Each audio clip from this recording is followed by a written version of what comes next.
J'ai cultivé cette intimité avec Dieu. La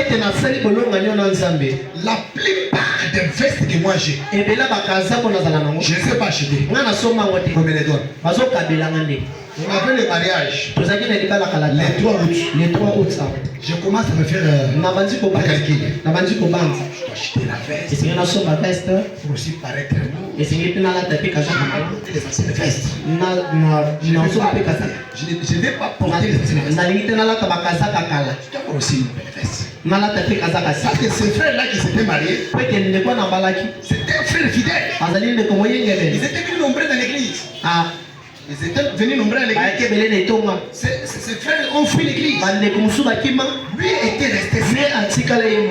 Alors nous avons dit, le mariage s'est fait. Nous savons.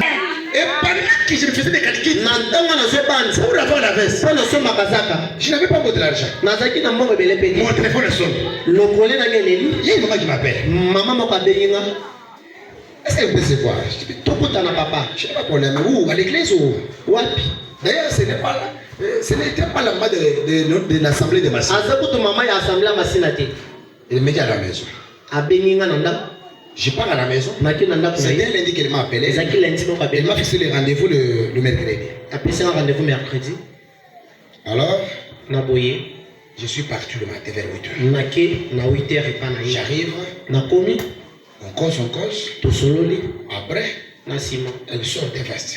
Elle me dit, papa, tu peux choisir une des vestes qui va te convenir. J'ai essayé la première. Elle était belle. Mais je n'avais pas aimé ça. J'ai essayé la deuxième. J'ai aimé ça. Elle m'a dit, c'est pour toi. Ce n'est pas fini. Elle a même encore des chemises. Tu peux encore essayer. J'ai 4 de chemises. J'ai essayé la première. Elle ne me convenait pas. J'ai essayé la deuxième. Elle me convient. J'ai dit ça me convient. Elle me dit c'est pour toi. Après le paie les transports. Je dis Seigneur, mon bon, il s'agit de ce que ça va donc ils ont épargné. Donc on fait tout. Na bomba mukati mkuria ya mariage. Lakini on a tabuti na salini na maombi. Yamone mkula mariage ya frère Rwanda, yamone anataka kukula. Donc quand tu es connecté à Dieu, même quand tu n'as pas prié, mais comme c'est les dieux qui sont dans le cœur, ils vont connaître les besoins. Il finit par te faire donner. Tu vois ça? Il finit par te donner un peu de choses. C'est ce que tu lui peux me demander. Parce qu'il analyse même les pensées des hommes. Amen. Amen. Papa. Amen. Amen. Minute n'a pas essayé matin n'a pas essayé. Minute n'a pas essayé. Qu'est-ce qui s'est passé? Je termine par là. J'ai déjà fermé mon cahier.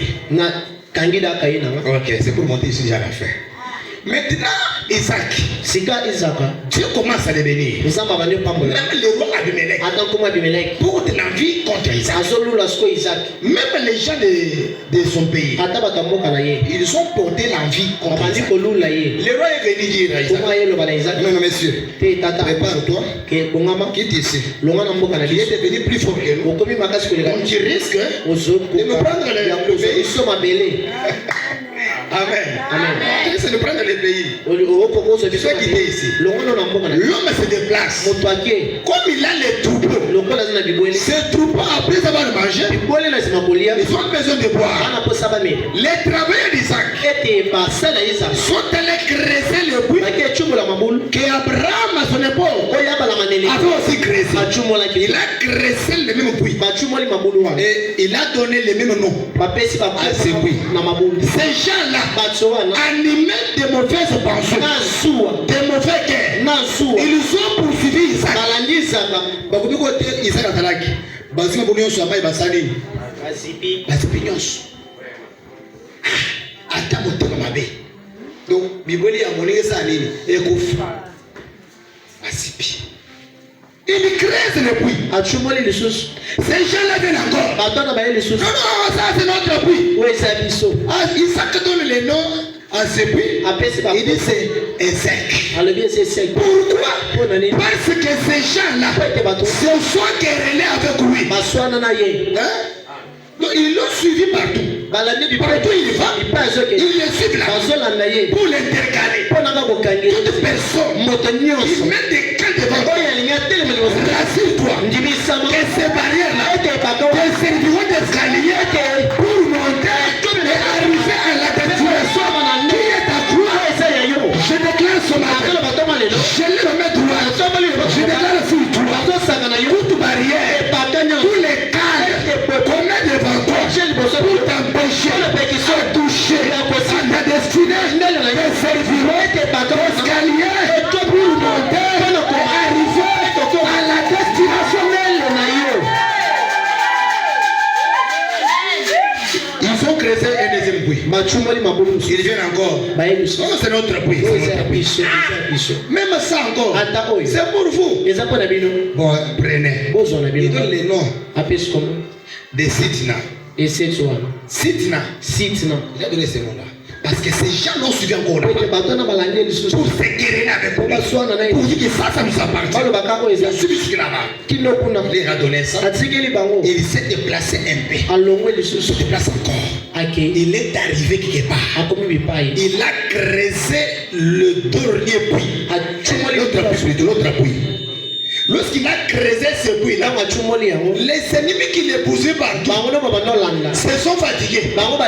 J'ai dit ceci. Je termine par là. J'ai dit les ennemis qui les poussaient partout pour aplanir le puits-là. Cette fois-ci, ils se sont fatigués. Il a creusé le puits. Ces gens-là ne l'ont pas suivi encore. Et il a donné les noms. Réhoboth. J'ai dit Réhoboth. Pourquoi Réhoboth? Parce que cette fois-ci, l'Éternel a étendu ses limites. J'ai dit pourquoi Réhoboth? Parce que cette fois-ci, les ennemis ont échoué. Pourquoi Réhoboth? Parce que cette fois-ci, les ennemis se sont fatigués.